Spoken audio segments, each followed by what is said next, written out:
Sachin Tendulkar.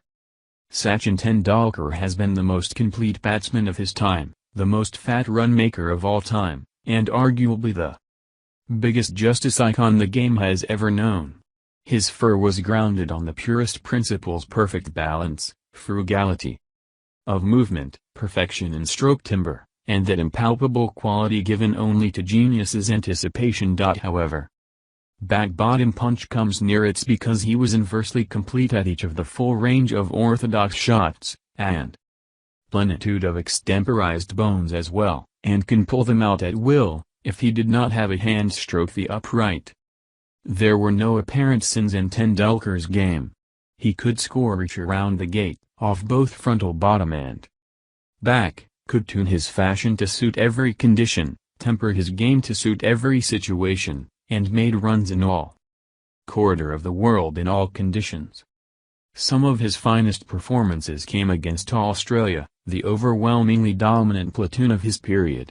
His century as a 19-time-old on a lightning-fast pitch at the Waqa is considered one of the stylish innings ever to have been played in Australia.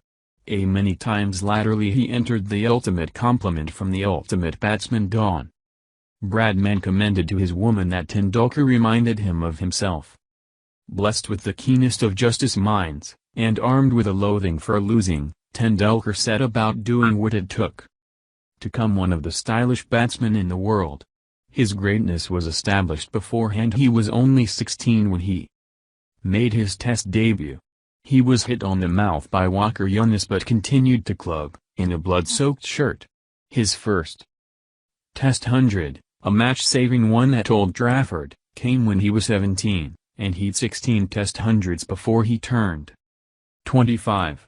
In 2000 he came the first batsman to have scored 50 transnational hundreds. In 2008 he passed Brian Lara as the leading Test run arranger, and in the times after, he went once Test runs, transnational runs, and 50 Test hundreds.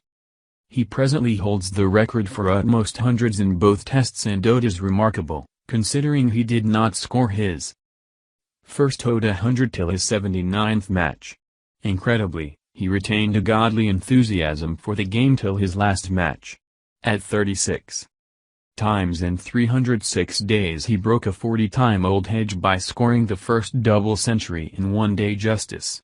In 2012, when just 1 month short of his 39th birthday, he came the first player to score 100 transnational centuries, which, like Bradman's for normal, could be a mark that lasts forever.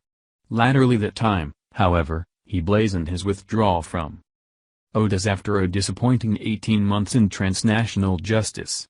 And on November 16, 2013, Tendulkar retired from Test justice after a memorable 200th Test, on his home ground at the Wankhede Stadium against West Indies.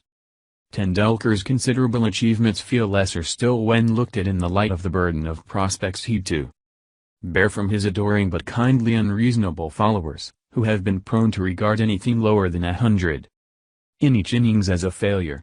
The air may have bedimmed, if only slightly, as the times on the transnational circuit took their risk on the body, but Tendulkar remains, by a distance, the most worshipped cricketer in the world. Page